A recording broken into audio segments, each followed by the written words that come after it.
Bismillah. Assalamualaikum warahmatullahi wabarakatuh.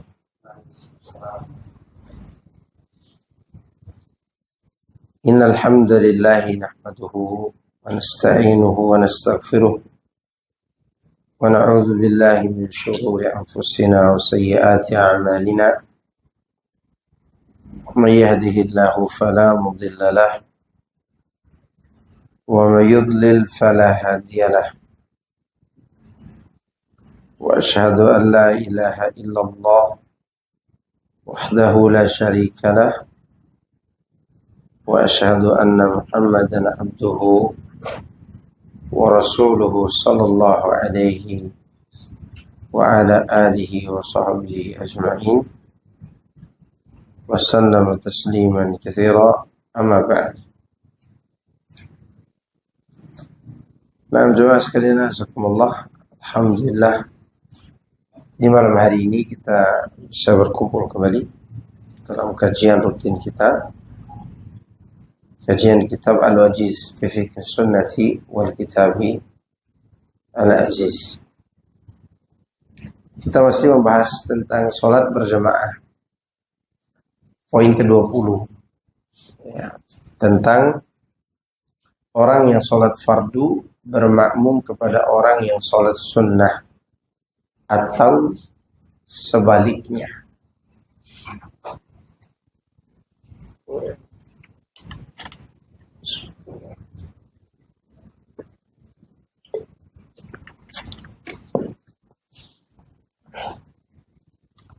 Baik.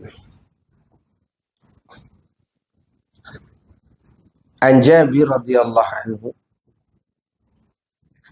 anna Mu'adz bin Jabal كان يصلي مع النبي صلى الله عليه وسلم ثم يرجع فيؤم قومه.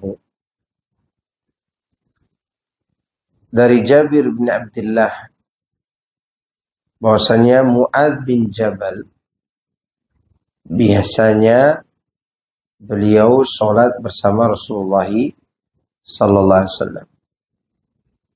Kemudian beliau pulang untuk mengimami kaumnya. Berarti ketika dia jadi imam untuk kaumnya, sholat wajib atau sunnah? Sunnah.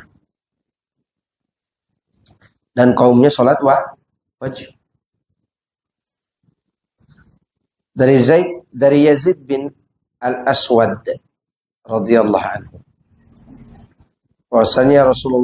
bahwasanya beliau sholat bersama Rasulullah sallallahu alaihi wasallam, dan saat itu Yazid ibn al-Aswad masih seorang anak muda belia, remaja yang masih usianya belia. Ya. Falamma shalla idza rajulani lam yusalliyani fi nahiyati al-masjid fada'a bihima faji'a bihima tur'adu فرائسهما فقال ما منعكما أن تصليا معنا قال قد صلينا في رحالنا فقال لا تفعلوا إذا صلى أحدكم في رحله ثم أدرك الإمام ولم يصلي فليصلي معه فإنها له نافلة.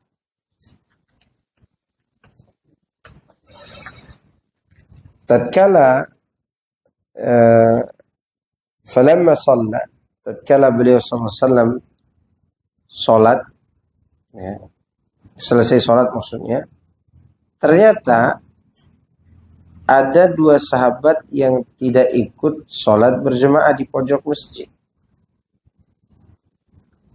Lalu keduanya dipanggil oleh beliau.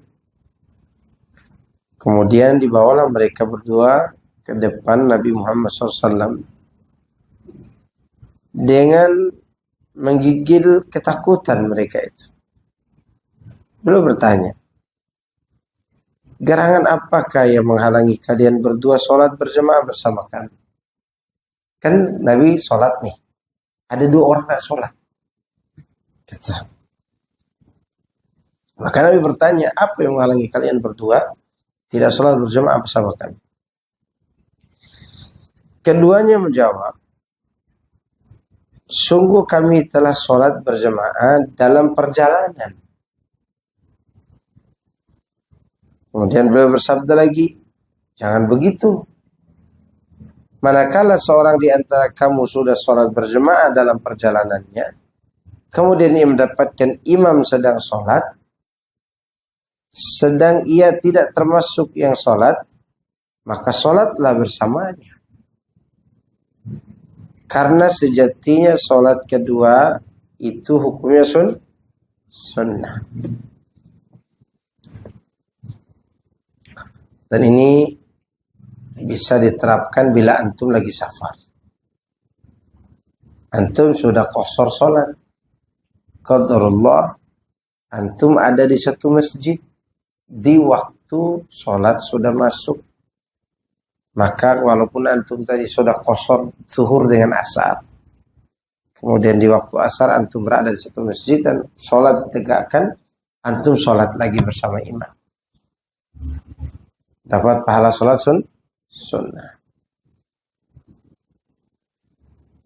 Nah, poin ke-21. Masih berkaitan dengan sholat berjamaah. Orang mukim, dia boleh bermakmum kepada musafir. Atau boleh sebaliknya. Ana nih musafir nih. Antum semua mukim. Ana sholat 2 rakaat untuk qasar. Sholat isya tadi misalnya. Maka antum pun sholat ikut bersama ana. Namun antum sholat sempurnakan 4 rakaat. Ana 2 rakaat saja. Demikian juga sebaliknya. Orang yang safar bermakmum di belakang imam yang mukim. Dia tidak boleh qasar sholat. Dia harus ikut imam. Ikut imam.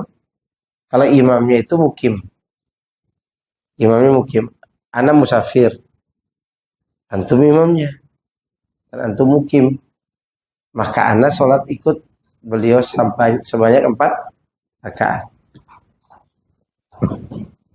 Bedanya kalau anda yang jadi imam sebagai musafir, antum tetap sholat 4 rakaat, anda sholat 2 rakaat.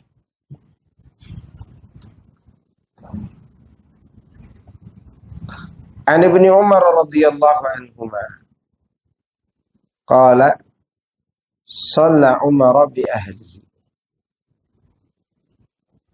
Makkah adh-dhuhra فسلم في ركعتين ثم قال أتموا صلاتكم يا أهل مكة فإن قوم سفر. Umar sholat zuhur dengan masyarakat Mekah dan beliau ini statusnya musafir dari Madinah kan.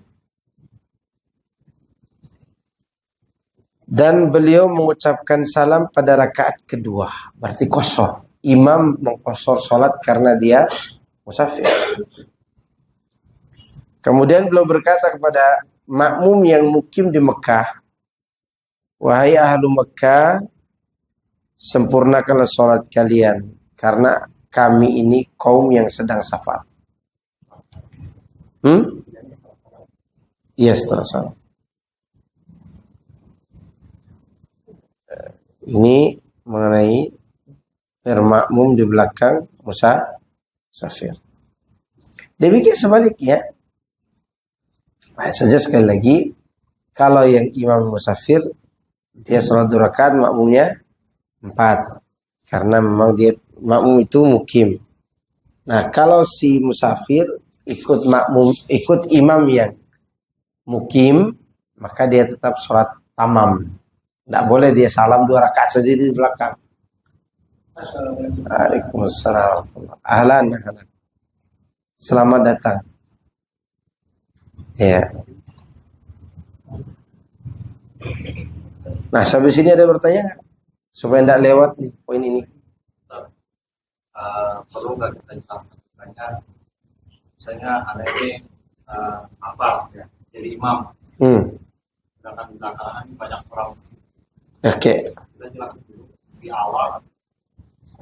Untuk orang awam jelaskan di awal. Karena khawatir nanti mereka tidak paham. Sholat apa lagi nih? Gitu. Biasanya anak jelaskan di awal. Karena tidak semua orang paham masalah ini. Umar waktu itu berbicara selesai sholat karena yang dihadapinya orang-orang yang paham sunnah dan mengerti tentang kedudukan Umar. Nah, mungkin Umar berbuat sesuatu dan berkata sesuatu dengan dasar kebodohan. Namun kita ini akan dicurigai orang. Ini ajaran Wahabi lagi. Jelas nggak? Ya, itu harus dijelaskan dari awal. Ada lagi kaitan dengan hari ini. Cukup? Lanjut ya. Poin 22. Apabila musafir bermakmum kepada orang yang mukim harus menyempurnakan. Tadi sudah kita jelaskan. Dan ini tidak perlu lagi diulangi. Sekira ini jelas ya. Poin ke-23. Orang yang mampu berdiri, dia bermakmum kepada orang yang sholat dengan duduk dan ia pun duduk bersama. Jadi gini, imamnya nggak bisa berdiri, maka semua makmum ikut imam, duduk juga. Ya, walaupun si makmum ini bisa berdiri. Dan ini yang harus diikuti. Dan ini adalah suatu sikap yang benar. Sebagaimana yang dilakukan oleh para sahabat radhiyallahu anhum. Ketika bermakmum di belakang Nabi SAW di saat beliau sakit. Dari Aisyah radhiyallahu anha, anna qalat, صلى رسول الله صلى الله عليه وسلم في بيتي وهو شاك فصلى جالسا وصلى وراءه قوم قياما فأشاروا إليهم أن يجلسوا فلما انصرف قال إنما جعل الإمام ليؤتم به فإذا ركع فاركعوا وإذا رفع فارفعوا wa idza shalla jalisan fasallu julusan. Dari Aisyah radhiyallahu anha, tatkala Rasulullah sakit sallallahu alaihi wasallam, beliau salat di rumahnya. Kan sakit. Datanglah manusia, beliau salat di rumahnya dalam keadaan duduk. Lalu manusia datang ke rumahnya, maksud para sahabat. Mereka melihat Nabi salat duduk, mereka tertarik untuk jadi makmum. Maka mereka bermakmum di belakang Nabi dengan kondisi mereka berdiri. Ya. Lalu Rasulullah SAW beri isyarat agar mereka duduk. Disuruh duduk, diisyaratkan. Kalau isyarat begini tidak bisa, berbalik boleh. Jangan ngomong, duduk ya. Ngomong gitu. Disuruh duduk, isyarat. Ya. Setelah itu pun para sahabat duduk. Setelah selesai sholat, beliau pun menjelaskan alasan. Kata beliau, imam itu hanya dijadikan sebagai orang yang diikuti. Maka bila dia ruku, maka rukulah. Jika dia sujud, maka sujud. Jika dia bangkit dari ruku, maka bangkitlah dari ruku. Atau mengangkat kepala, maka angkatlah kepala. Jika dia sholat dalam kondisi duduk, maka sholatlah duduk juga. Nah, meskipun tidak ada tambahan di sini, maknanya adalah walaupun kalian mampu berdiri.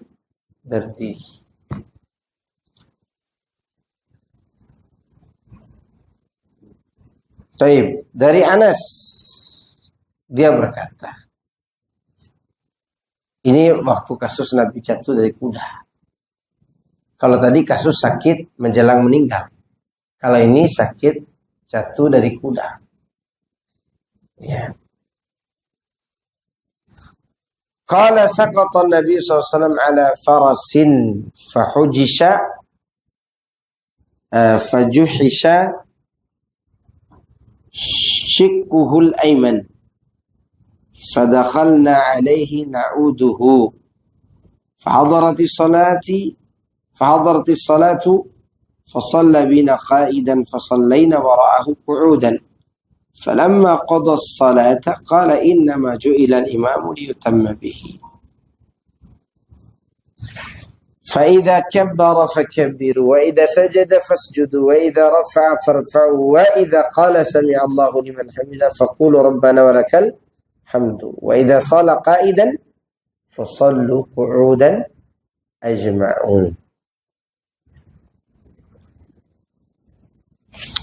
Dari Anas, dia berkata, dia bercerita, pada suatu saat Nabi SAW terjatuh dari atas kuda hingga lambung kanannya bengkak. Maksudnya bagian sini bengkak nih. Ini kanan bengkak. Terjatuh dari kuda.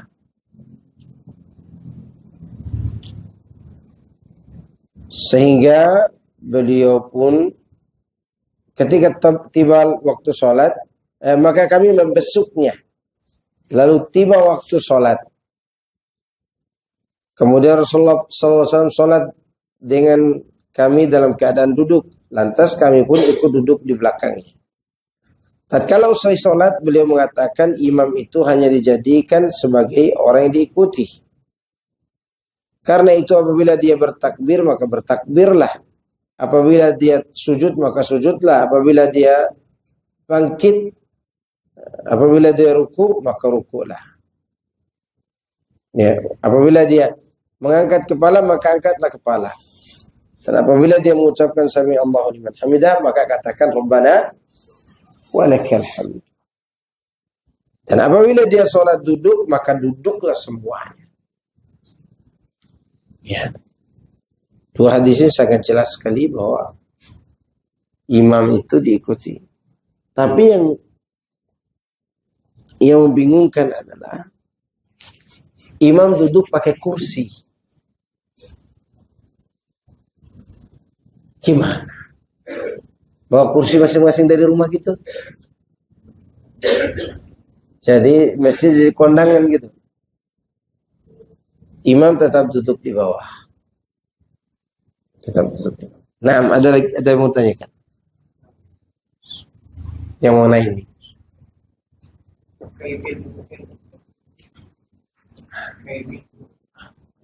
Duduk iftirash. Iya, dilarang duduk mengginikan kaki. Apa namanya ini? Selonjoran. Kecuali karena darurat. Dan Anda pernah melihat ikhwan kita berdiri bisa, ruku bisa. Tapi ketika sujud dia harus selonjorkan satu kaki. Karena satu kaki udah pakai pen besi. Udah pakai pen besi sebelah. Kalau mungkin bisanya silam. Boleh. Bersila boleh. Tarabbu' boleh. Tapi yang lebih afdal iftirash. Tarabbu' boleh. Bersila itu dibolehkan. Tetapi itu alternatif. Apa? Alternatif. Yang bagus sebenarnya duduk di atas kursi. Kalau tidak mampu. Tapi masalahnya adalah apakah zaman Rasulullah SAW tidak ada kursi? Ada. Wong kursi ada dalam bahasa Arab kok kursiyun. Bahkan Allah menyebutkan wasi'a kursi yuhu samawati wal arda. Itu menunjukkan kursi itu ada satu. Tapi Nabi SAW duduk di bawah iftirash. Namun ada orang memang tidak bisa duduk. kecuali di atas kursi. Nah yang seperti ini jadi imam dihindari aja, karena akan mengundang semua orang bawa kursi ke masjid. Gimana? Ya.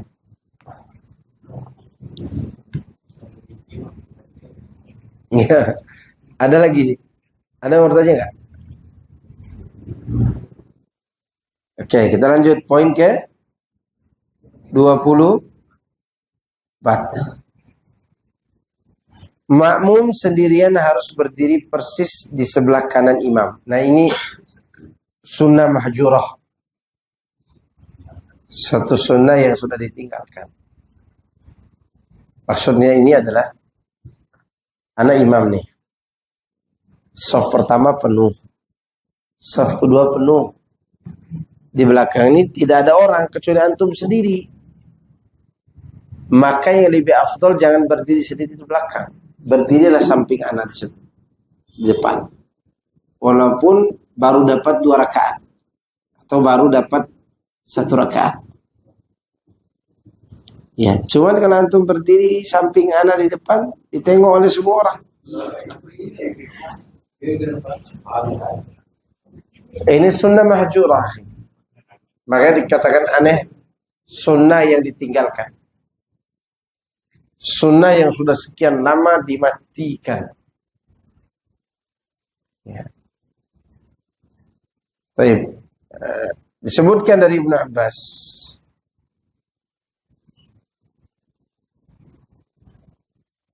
Ini yang sholat berdua. Ada sholat berjamaah bersama imam. Yang sholat berdua dengan imam, ini termasuk sunnah yang mahjurah juga. Dari Ibnu Abbas radhiyallahu anhu, qala bittu fi baiti khalati Maimunah.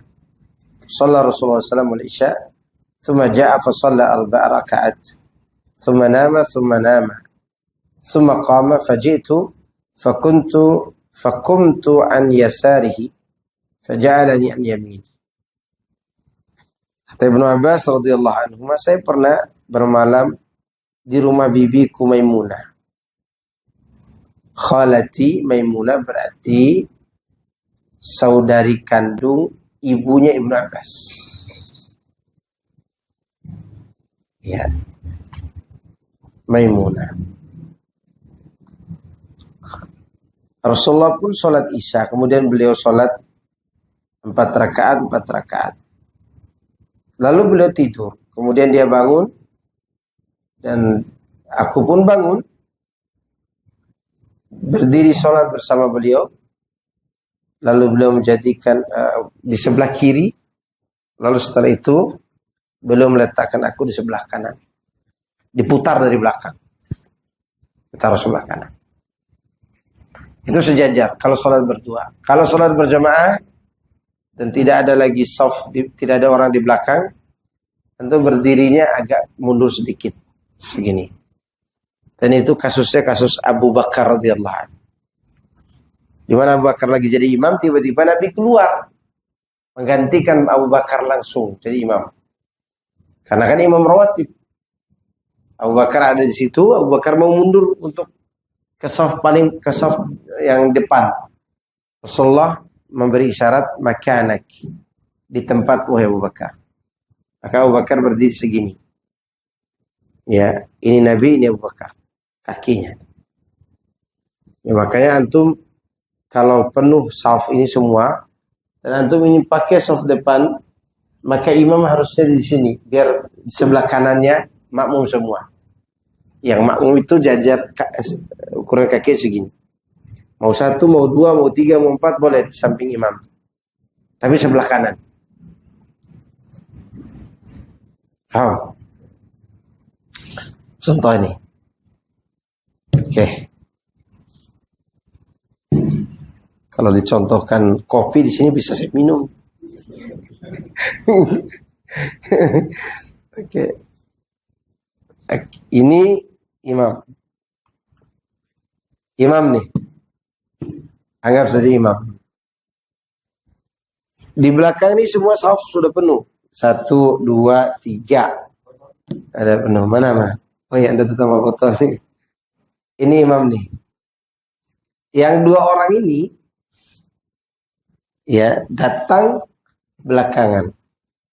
Di sini imam tuh kan maju nih. Sebenarnya banyak ruang di sini kan. Biasanya di masjid itu ada ruang. Biasa imam di tengah. Tapi di sini ada bisa 2 orang. Di sini bisa 2 orang.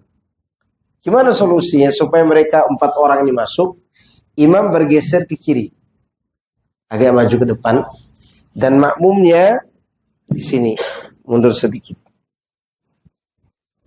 Ya beda dengan makmum belakang kan segini. Segini. Kalau yang ini boleh. Sampai berapapun ke sana itu boleh. Yang tidak boleh itu ke sini. Ke kiri. Yang kita lihat.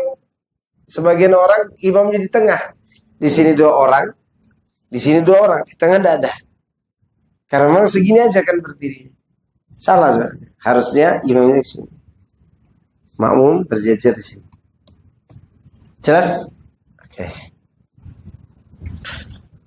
Ini yang kalau sholat berjamaah dan di belakang udah tidak ada lagi saf, atau kita dipaksa berdiri sendiri. Lebih baik berdiri dekat imam. Jelas? Ada mau bertanya kan? Apa-apa? Nggak apa-apa. Kan di dalam hadis sebutkan ada 3 makhluk yang membatalkan sholat kalau dia melewati kita. Wanita yang sudah balik, keledai, anjing hitam yaitu setan. Oke. Abdullah bin Abbas melihat shaf kosong di sini. Shaf kosong di sini. Dia datang dari arah sana naik onta, naik keledai. Keledai pembatal sholat ya tadi kalau lewat. Ya. Dia naik keledai melewati shaf depan. Dan Nabi ada di depan sini. Dia melewati shaf, bukan melewati Nabi.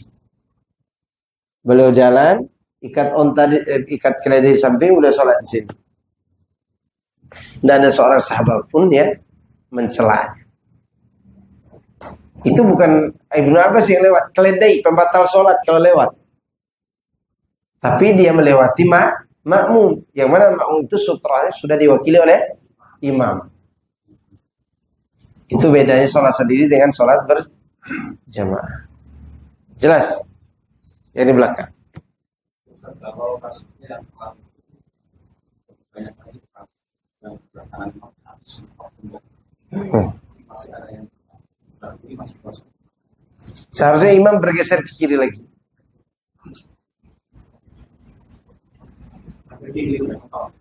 Iya. Karena sebagian ulama mengatakan sholat di sebelah kiri imam itu bisa batal. Sebagian ya mengatakan demikian. Ada yang mengatakan tidak batal, tapi yang bagian mengatakan batal.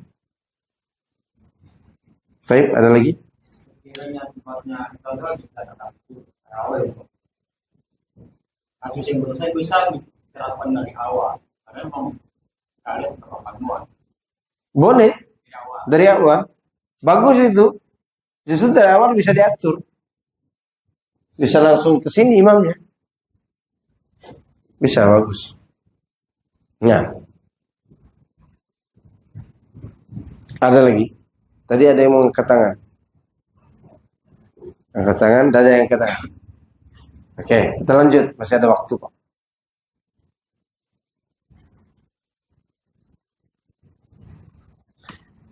Makmum 2 orang atau lebih berdiri dengan membuat shaf di belakang imam. Baik.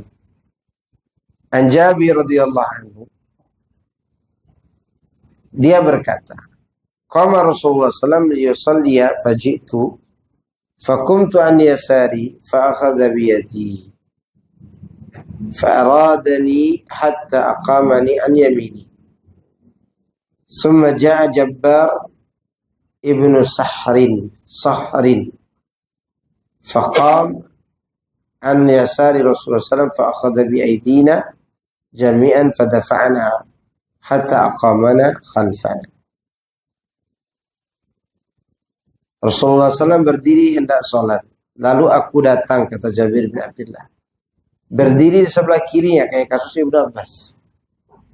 Lalu beliau sallallahu alaihi wasallam menggiring aku ke arah kanan, memutar aku ke arah kanan. Tak lama kemudian datanglah Jabbar bin Sakhra, lantas berdiri di sebelah kiri beliau.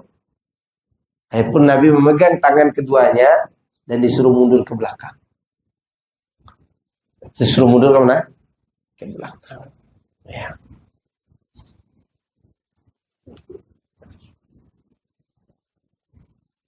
Ini cara menjadi makmum yang masbuk. Jangan berdiri kanan kiri imam, tapi ditarik ke belakang. Yang berdiri kanan kiri imam itu perempuan, diimami perempuan. 3 orang perempuan nih, imam di sini, makmum 1, makmum 2. Imamnya tengah. Laki-laki enggak. Ya. Baik. Kalau sendirian di belakang kan akan narik salah satu. Enggak ada sunah tarik. Yang ada tuh teh tarik ada. Ya. Kalau narik orang karena dia terlambat, enggak ada narik. Dia berdiri sendiri aja di belakang. Kalau dia enggak berani maju ke depan, enggak apa-apa. Kadang yang ditarik di ujung kanan sana kan, kadang ditarik di tengah. Ya, gimana kalau salah tarik nanti? Ya. Baik, ada lagi. Udah cukup ini? Jam 8:30. Belum? Masih ada. Oke, kita lanjut ya. Makmum 2 orang, afan. Jika makmum seorang perempuan harus berdiri di belakang imam, tidak berdiri sejajar. Makmumnya perempuan. Ya. Dari Anas bin Malik anna Rasulullah sallallahu alaihi wasallam shalla bihi wa bi ummihi aw khalatihi. Fa aqamani an yamini wa aqama al-mar'ata khalfana.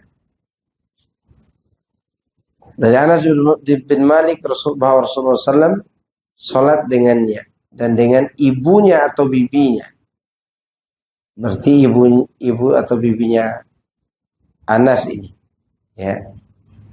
Maka Rasulullah SAW menempatkan aku di sebelah kanannya dan menempatkan perempuan di belakang. Tetap di belakang. Kewajiban meluruskan shaf. Dan ini yang ditanyakan lantung berarti itu. Ada orang iseng mau bantah-bantah tentang salaf, bahwa maksud meluruskan shaf itu mensejajarkan bukan menempel. Padahal Imam Bukhari jelas-jelas mengatakan izlaq. Izlaq itu artinya menempel. Dan dia sendiri membacakan. Kok diterjemahkan dengan terjemahan yang lain? Dan itu juga yang disampaikan oleh dia tentang perkataan Ibnu Hajar. Itu kan jelas disuruh menutup al-khalal. Khalal itu celah yang ada celahnya. Sesuai dengan hadis wasuddul khalal. Dan dia, Anda tidak tahu gimana cara penjelasan. Dia sendiri bingung kayaknya menjelaskan. Dia yang baca, dia ini bingung. Jadi ada syubhat baru, meluruskan shaf itu, meluruskan bukan merapatkan. Adapun kalimat saddu baina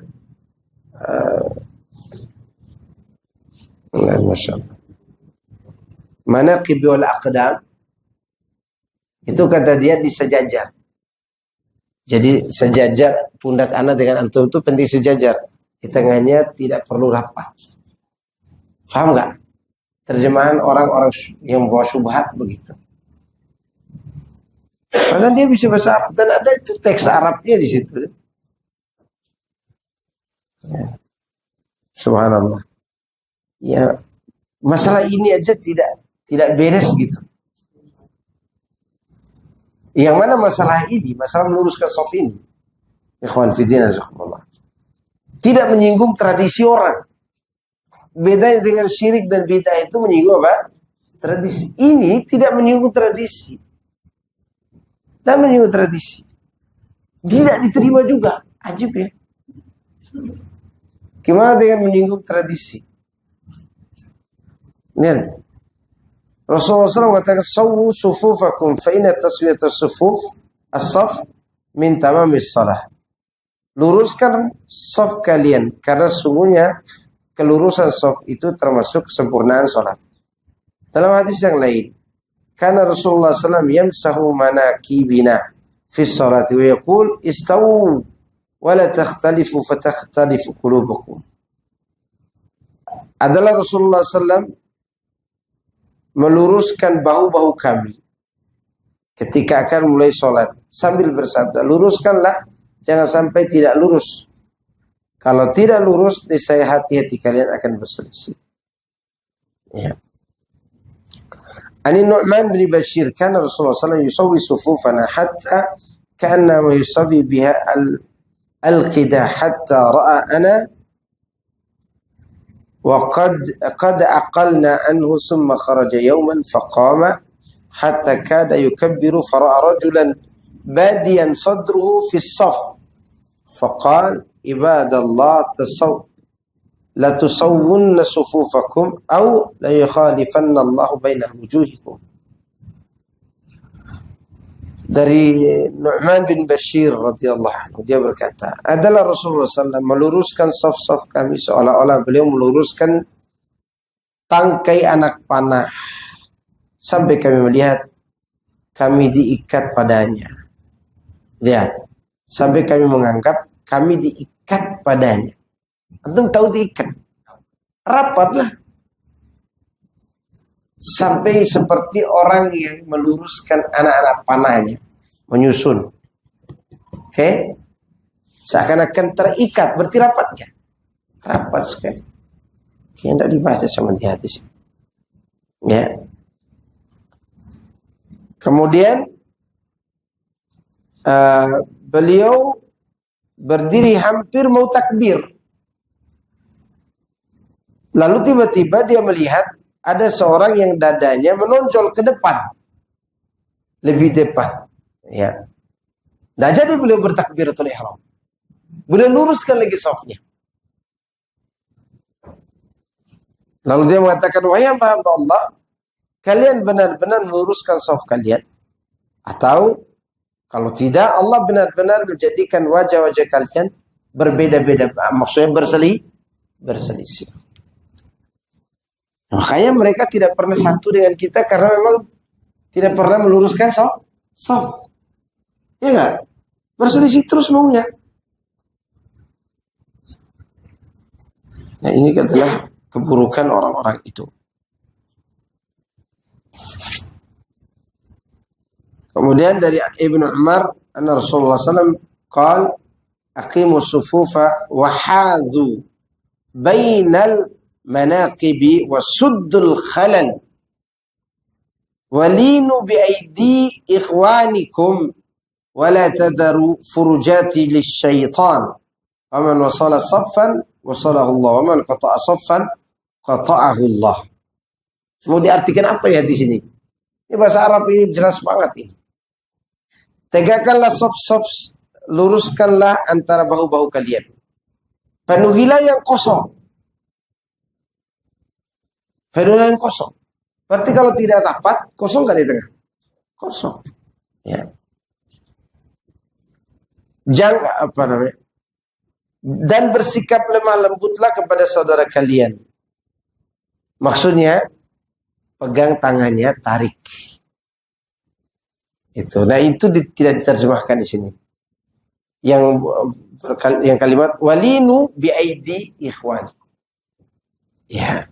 Kalimat tangan ini tidak diterjemahkan. Dan bersikap lemah lembutlah kepada saudaramu, itu langsung disebut situ. Maksudnya tangannya ditarik dengan lembut. Ayo sini. Apa? Gitu. Ya. Jangan ditarik tangan anak orang, nanti patah. Pelan-pelan. Lalu Nabi mengatakan, janganlah kalian biarkan ada celah-celah untuk syaitan. Ya. Barang siapa yang menyambung shaf, niscaya Allah akan menyambung hubungan dengannya. Dan barang siapa memutuskan shaf, tentu Allah memutuskan hubungan dengannya. Ya kan? Banyak orang yang tidak tahu ini. Baik. Masih berkaitan dengan hadzu baina bil a'naq. Fawalladhi nafsi biyadihi inni la ara asy-syaitan yadkhulu min khilali as-saff ka'annaha hadaf. Rapatkanlah dan dekatkanlah saf-saf kalian serta luruskanlah antara sesama leher. Demi zat yang diriku berada di genggamannya, sungguhnya benar-benar aku melihat syaitan masuk ke saf melalui celah-celah saf seperti anak kambing hitam. Kalimat seperti anak kambing hitam, segini apa segini? Segini. Jadi celah itu segini nih. Ini isyarat bahwa celah itu, mungkin orang yang kasih syubhat ini, celah yang dimaksud Nabi itu satu orang. Itu yang tidak boleh bikin celah. Kalau segini boleh. Tapi Nabi mengatakan apa? Seperti anak kambing hitam. Anak kambing itu sebesar apa perutnya? Segini perutnya. Ya. Mau kambing Jawa ke, mau kambing Sumatera, apalagi kambing Jepang. Anaknya tetap segini. Apalagi kambing yang kecil-kecil mungil. Ya segini lagi. Ya. Furujatus syaitan. Ini adalah hadis-hadis yang berisyarat celah-celah itu bukan celah yang besar. Celah kecil aja sudah tercelah. Bagaimana cara meluruskan shaf? Lihat. Nabi SAW qala aqimu sufufakum fa inni arakum min wara'i dhuhri wa kana ahaduna yulziqum mankibahu bimankibi sahibihi wa qadamahu biqadami. Ini dia. Masya Allah. Jelas ini. Ya, kata Rasulullah SAW, kata sahabat Anas dari Nabi SAW, beliau katakan, luruskan saf-saf kalian. Karena sungguhnya saya melihat kamu dari belakang punggungku. Dari belakang punggungmu. Ya. Nabi itu dikasih mukjizat, bukan punggungku, karena zuhri. Aku bisa melihat, walaupun tidak melihat ke belakang. Hah? Walaupun tak menoleh Nabi.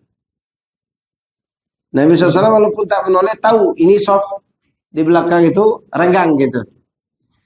Kalau kita nggak bisa kayak gitu. Kecuali dipasang keramik yang kayak cermin di depan. Kurang lurus Pak. Ya, ada cermin di depan. Ya. Lalu setelah itu kata Anas,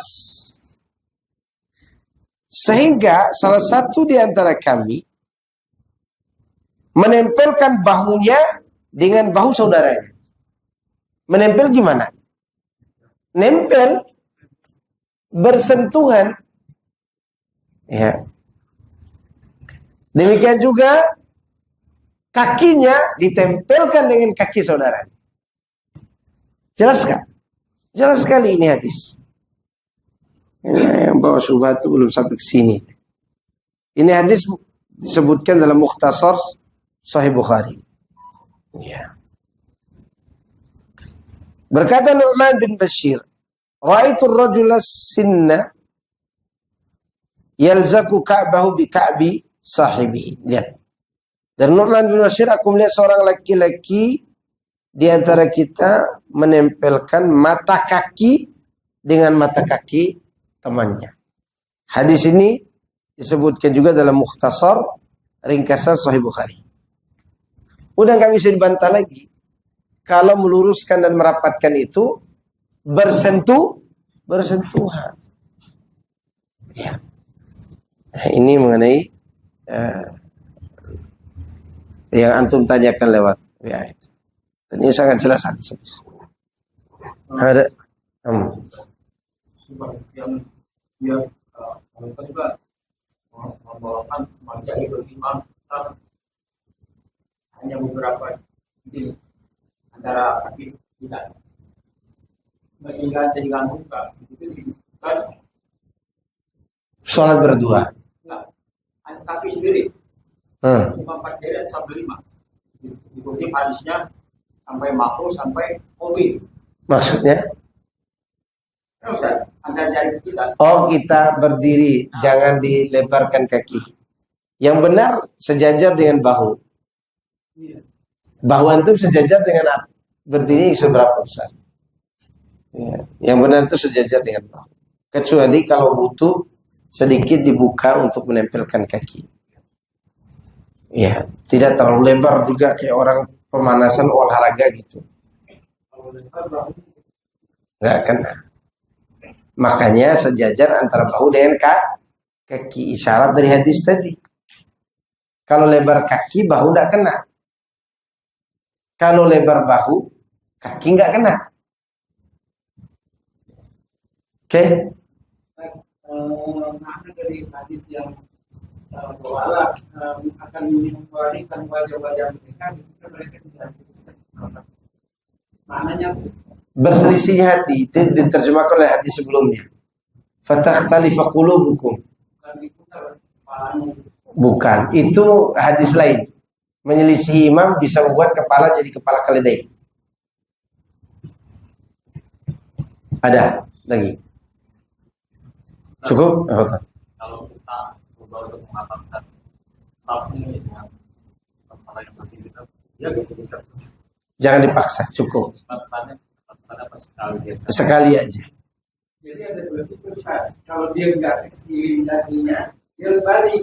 Dia lebarin dari awal, nanti di tengah dikecilin. Anda tahu tuh politik kotornya juga. Ya, jangan dipaksain ya gitu. Iya, gemes lihatnya, gitu kan. Jadi nggak enak juga, ya biarin aja. Ya. Bahkan ada yang mengatakan geli kata dia. Gitu.